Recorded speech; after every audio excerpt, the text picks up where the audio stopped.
भक्ति ईश्वर के प्रति समर्पण भाव है। ईश्वर की भक्ति में इतनी शक्ति होती है कि जो भी उसकी आराधना करते हैं, जो भी प्रभु की भक्ति करते हैं, वो भव से पार उतर जाते हैं। भक्ति ईश्वर के प्रति प्रेम का प्रगाढ़ रूप है।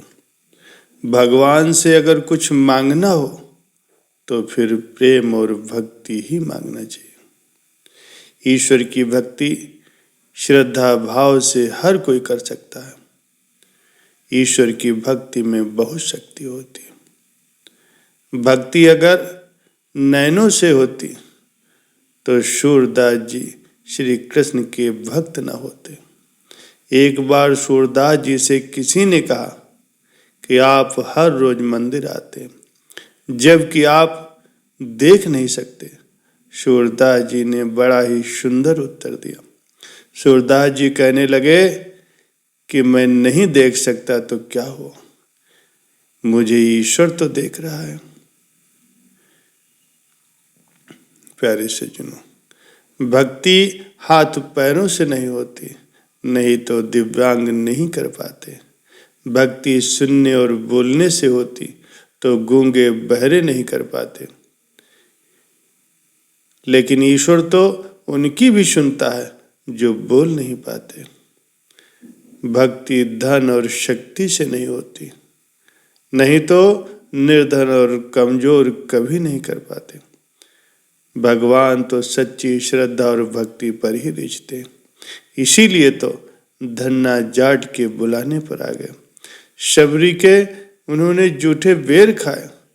मीराबाई को कृष्ण भक्ति में महलों का भी कोई मोल नहीं था।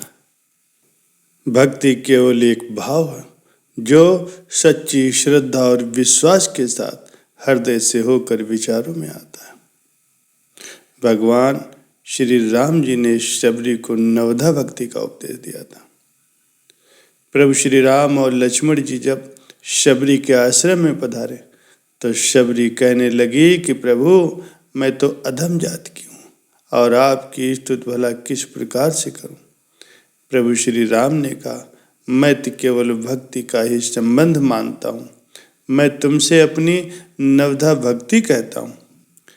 पहली भक्ति है संतों का सत्संग, दूसरी भक्ति है मेरा कथा और प्रसंग, तीसरी है गुरु के चरण कमलों की सेवा, चौथी है छल कपट छोड़ करके मेरे गुणों का गान करना, पांचवी भक्ति है मंत्र का जाप और मुझ में दृढ़ विश्वास करना, छठी भक्ति है अच्छा स्वभाव या चरित्र, सातवीं भक्ति है जगत को समभाव से देखना अर्थात प्रभु में देखना, आठवीं भक्ति है जो मिल जाए उसमें संतोष करना और पराये दोषों को न देखना, नवीं भक्ति है सरलता और किसी से छल कपट न करना, हृदय में सदा ही प्रभु का भरोसा रखना। इन 9 में से जिसके पास एक भी होती वो मुझे अत्यंत प्रिय है। फिर तुम में तो हर प्रकार की भक्ति है। प्रभु फरमाते हैं कि भक्ति के अनेक मार्ग होते हैं। राजस, तमस और सात्विक भाव इसके मुख्य भेद है। मैं फल की इच्छा पाने वाले को फल देता हूँ, सायुज मुक्ति वाले को सायुज मुक्ति देता हूँ, नाना प्रकार की इच्छा करने वालों को उसकी उपासना के अनुसार ही फल देता हूँ। सबसे सरल मार्ग है कि मनुष्य मेरा ध्यान करे, पूजन करे और स्तुति करे, सब में मेरी भावना रखे, धैर्य वैराग का पालन करे और यम नियम का पालन करे, मेरे नाम का जप करे। जो मनुष्य ऐसा करता है वो अंत में मुझे ही प्राप्त हो जाता है। प्यारे सज्जनों, ईश्वर की भक्ति में बहुत शक्ति होती है, क्योंकि कहते हैं कि जो सभी आश्रय और सहारे छोड़ करके उसका स्मरण करता है, ईश्वर उस पर अपनी कृपा जरूर करते हैं।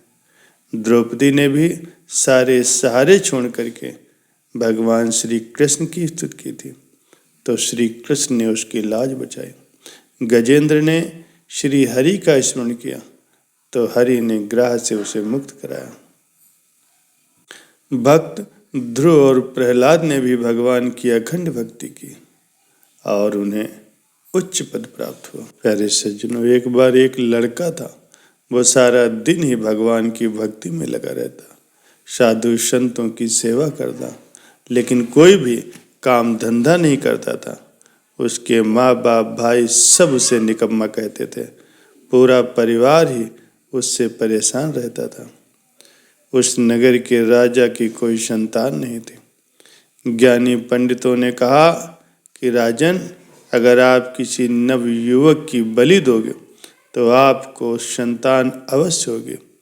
पूरे नगर में घोषणा करवा दी गई कि जो परिवार अपने बेटे को राजा की बलि देने के लिए तैयार होगा उसे बहुत सारा धन दिया जाएगा। ये खबर उस लड़के के परिवार को भी पहुंची। परिवार ने सोचा, ये लड़का कोई काम धंधा तो करता नहीं, हमारे किसी काम का भी नहीं, इसी को राजा के पास भेज देते और धन से आने वाली कई पीढ़ियों की आर्थिक हालत भी सुधर जाएगी। लड़के को राजा के पास बलि के लिए भेज दिया गया। अगले दिन उसकी बलि से पहले ही उसकी पूजा की गई। राजा ने लड़के से उसकी अंतिम इच्छा पूछी। उसने कहा, महाराज, अंतिम इच्छा में मुझे थोड़ी सी मिट्टी चाहिए। लड़के को मिट्टी दे दी गई। उसने उस मिट्टी के 4 ढेर लगाए। उनमें से 3 को उसने तोड़ दिया और 1 को रहने दिया। ये सब करने के बाद उसने कहा, राजन, अब आप मेरी बलि दे सकते हैं। राजा ने कहा, पहले तुम ये बताओ कि तुमने पहली 3 ढेरियाँ क्यों तोड़ी और आखिरी को क्यों छोड़ दिया।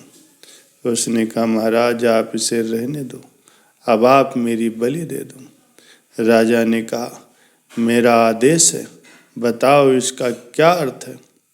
लड़के ने जवाब दिया, कोई भी जीव अपनी रक्षा के लिए सबसे पहले अपने माँ बाप, फिर राजा और फिर देवता पर विश्वास करता, लेकिन माँ बाप ने ही मुझे बेच दिया। राजा प्रजा की रक्षा करता है, किंतु यहाँ तो राजा ही मेरी बलि दे रहा है। फिर जीव अपने देवता की तरफ देखता है, लेकिन यहाँ देवता को ही बलि दी जा रही। अंतिम ढेरी मेरे परमात्मा की है, मुझे अब भी उन पर विश्वास है, इसलिए मैंने उस ढेरी को नहीं तोड़ा। मुझे विश्वास है कि प्रभु अपने भक्त की रक्षा जरूर करेंगे। ये सुन करके उस राजा का मन बदल गया।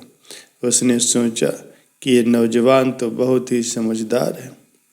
उसने उस लड़के की बलि का विचार ही त्याग दिया और उस लड़के को अपना पुत्र घोषित कर दिया और उसे अपना उत्तराधिकारी बना दिया।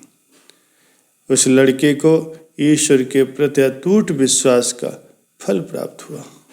प्यारे सज्जनों, इसीलिए कहते हैं कि ईश्वर की भक्ति में बहुत शक्ति होती है, क्योंकि जो सभी आश्रय और सहारे छोड़ करके केवल उस प्रभु का ही स्मरण करता है, तो प्रभु भी उस पर अपनी कृपा जरूर करते हैं और उसे हर संकट से बचा लेते हैं।